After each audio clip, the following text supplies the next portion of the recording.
নির্বাচনের আগে শেষ মুহূর্তে সরকারের বিভিন্ন উইং, আইন শৃঙ্খলা রক্ষাকারী বিভিন্ন বাহিনী চূড়ান্তভাবে নড়ে চড়ে বসছে।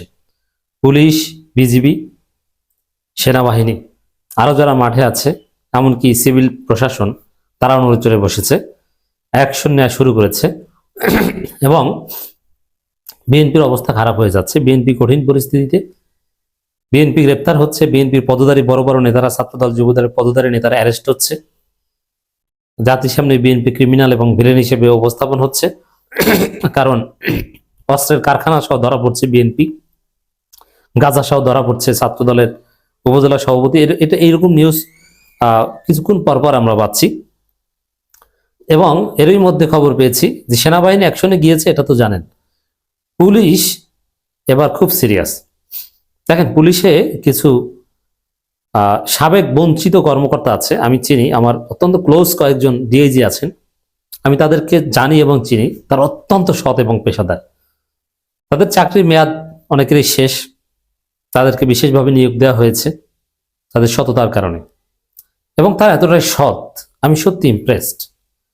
একজন ডিআইজি আমাকে খুব পছন্দ করেন, আমি তার কাছে একটা ট্রান্সফারের রেকমেন্ডেশন পাঠালাম যে ভাই এটা একটু করে দেন। তিনি বললেন, সুলাইমান, এটা তো আমি করে দিতে পারি যে কোনো সময়, এটা তো আমার কাছে জাস্ট কয়েক সেকেন্ডের ব্যাপার, কিন্তু আপনি আমার কাছের লোক, আপনি বলেছেন আপনি আমাকে মাফ করেন,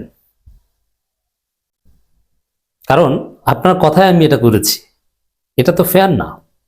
পুলিশের বদলি হবে পুলিশের নিজস্ব সিস্টেমে, বৃহত্তর স্বার্থে যাকে যেখানে পাঠানো প্রয়োজন তাকে সেখানে পাঠানো হবে। এবং তিনি জিজ্ঞেস করলেন, আপনি যাকে বদলি করাতে চান কেন বদলি হবে, রিজন কি? আমি তাকে রিজন বললাম, বলছে যে না, এটা রিজন না, জাতির বৃহত্তর স্বার্থে যদি প্রয়োজন হতো তাহলে একটা কথা ছিল, এটা তো তার ব্যক্তিগত সুবিধার জন্য। অতএব শ্রদ্ধায় আমার মাথা নত হয়ে গেল তার প্রতি, যে তিনি কতটা সৎ। তিনি চাইলে কিন্তু ওরকম আমার শত শত রিকোয়েস্ট রাখতে পারতেন এবং এতে কিছুই হতো না, কেউ জানতোই না। It's very simple. এবং এ ধরনের ঘটনা বিএনপি পন্থী বা অন্যান্য ডিএজিরা নিয়মিত করেন, কিন্তু এরকম অনেক সৎ, এবং এই যে সৎ লোক, এদেরকে আবার অনেকে জামাত মনে করে, কিন্তু না। আমি ভালোভাবেই দায়িত্ব নিয়ে বলছি, আমি যার কথা বলছি বা যাদেরকে চিনি, এরা কেউ জামাতপন্থী না, এরা পেশাদার, সৎ। তা কিছু সৎ লোক পুলিশেও কিন্তু আছে, তারা এখন দায়িত্বে। ইতিহাসে, বাংলাদেশের ইতিহাসে এত সৎ অফিসাররা কোনো প্রেশার, কারোর পলিটিক্যাল রেকমেন্ডেশন শুনবেন না, এরকম সৎ অফিসারেরা এরকম গুরুত্বপূর্ণ দায়িত্ব পালন করছেন, গুরুত্বপূর্ণ বেশ কয়েকজন ডিএজি আছেন, এটা রেয়ার। অতএব তারা বিভাগীয়ভাবে অত্যন্ত সতর্ক যে না, উল্টোপাল্টা কিচ্ছু হতে দেবে না, কোনো অনিয়ম, জামাতের প্রতি পক্ষপাত, বিএনপির প্রতি পক্ষপাত, কারোর প্রতি কোনো পক্ষপাত চলবে না। অন্যায়ের বিরুদ্ধে জিরো টলারেন্স, জামাত হোক বিএনপি হোক, অন্যায় করবে ধরে নিয়ে আসো, কারো রেকমেন্ডেশন শোনা যাবে না। এবং আমি যে ডিএজির কথা বললাম, নামাজি মানুষ, জামাতের লোকজন অনেকে তার কাছে, ঢাকা মহানগরী দক্ষিণের জামাতের বা অনেকে তার কাছে রেকমেন্ডেশন নিয়ে যান, তিনি উল্টো বুঝ দিয়ে পাঠিয়ে দেন যে না, এটা আপনারা করবেন না।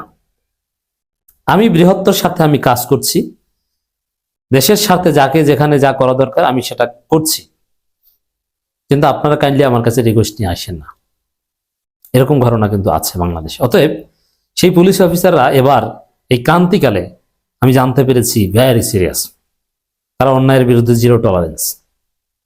তো এরকম একটা খবর দর্শক, নির্বাচনের আগে পুলিশ সদস্যদের কঠোর নির্দেশনা, আবার জামাতের উপর গাজীপুরে বিএনপির হামলা, আবার বিএনপিতে প্রচুর উল্টাপাল্টা ঘটনা প্রতি মুহূর্তে ঘটছে, আমরা দেখতেই পাচ্ছি।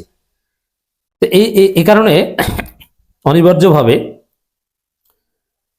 বিএনপি একটা কঠিন পরিস্থিতিতে পড়ছে, বিএনপির অবস্থা ভালো না।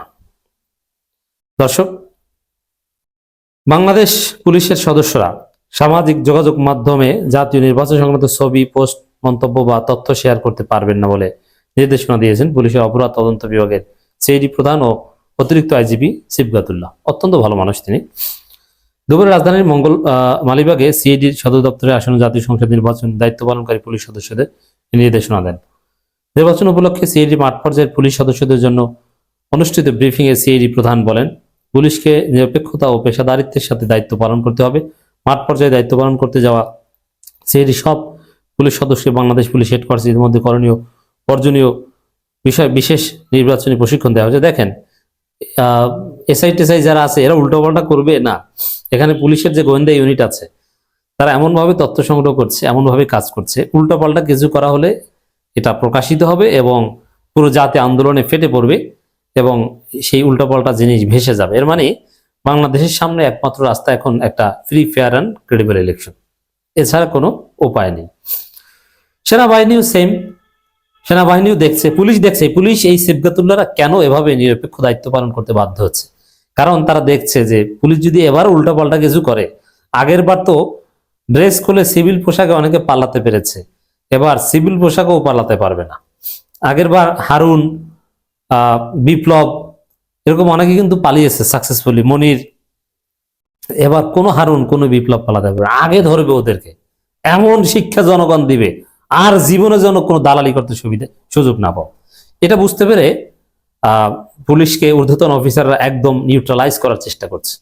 এরপরও অনেকে দালালি করবে এবং তাদের জন্য কঠিন পরিস্থিতি অপেক্ষা করছে। সেনাবাহিনীর ক্ষেত্রেও সেম, কারণ 24-এ যেটা ঘটেছিল, সেনাবাহিনী যদি অস্ত্র নিয়ে 24-এর যোদ্ধাদের বিরুদ্ধে দাঁড়াতো, ওই সেনাবাহিনীও পরাজিত হতো।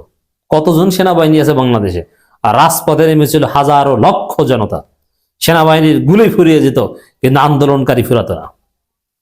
সেনাবাহিনী ক্যান্টনমেন্টে ইট খুলে নিতে পারত, জনগণের এই সক্ষমতা ছিল, কারণ সব শ্রেণী পেশার আওয়ামী পরিবারের লোকজন যাদের মধ্যে মিনিমাম মানবতাবোধ আছে, ছাত্রলীগ ছেড়ে শত শত নেতারা ছাত্রদের কাতারে এসেছিল, পদত্যাগ করেছিল, মনে আছে না? অতএব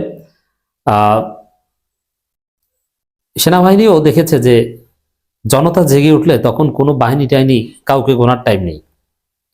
অতএব যদি আবার উল্টাপাল্টা কিছু ঘটে বাংলাদেশে, জনগণ এমন আন্দোলন করবে, সেনাবাহিনী যদি সেখানে ব্যর্থ হয় তাহলে সেনাবাহিনীকেও ধরবে, পুলিশও ধরবে, চাচা খাবে। অতএব আমরা সোজা হয়ে যাই, এই হচ্ছে পরিস্থিতি। দর্শক, বিএনপি এই যে পুলিশ সেনাবাহিনীর যে একটা নিরপেক্ষ অবস্থান, জোরালো অবস্থান, এটা ডেফিনেটলি বিএনপির বিরুদ্ধে যাবে, কারণ বিএনপি এখন সন্ত্রাস করছে, বিএনপি খেই হারিয়ে ফেলেছে, উল্টাপাল্টা করছে, বিভিন্ন জায়গায় জামাতের নির্বাচনী অফিসে আগুন দিচ্ছে, হামলা করছে। এবং দেখেন বিএনপির কথাবার্তাও এলোমেলো হয়েছে। তারেক যে যেরকম মাইক হাতে নিলে উল্টোপাল্টা বলে ফেলেন, গাঞ্জাখুরি বক্তব্য দিয়ে থাকেন, ফরিদপুরে নাকি সয়াবিন চাষ হয়, যশোরে নাকি চিনি কল ছিল, কুমিল্লায় নাকি ইপিজেড নাই তিনি করবেন, তিস্তা ব্যারেজ নাকি তিনি করবেন, মানে কিছুই জানেন না। আবার আয়েশা রাদিয়াল্লাহু আনহা নাকি বদর যুদ্ধে নেতৃত্ব দিয়েছেন, এই উদ্ভট কথাবার্তা বলে কেই হারিয়ে ফেলেছেন। এরকম আরো উদ্ভট কথা আমরা দেখতে পাচ্ছি। ধানের শীষে ভোট দিয়ে প্রমাণ করে দিব আমরা পাকিস্তান, যুবদল নেতা ধানের শীষে ভোট দিয়ে প্রমাণ করে দিব আমরা পাকিস্তান। চিন্তা করছেন কেন এই উল্টাপাল্টা কথা? কারণ হচ্ছে বিএনপি খেই হারিয়ে ফেলেছে, হতাশ হয়ে পড়েছে। আবার দর্শক,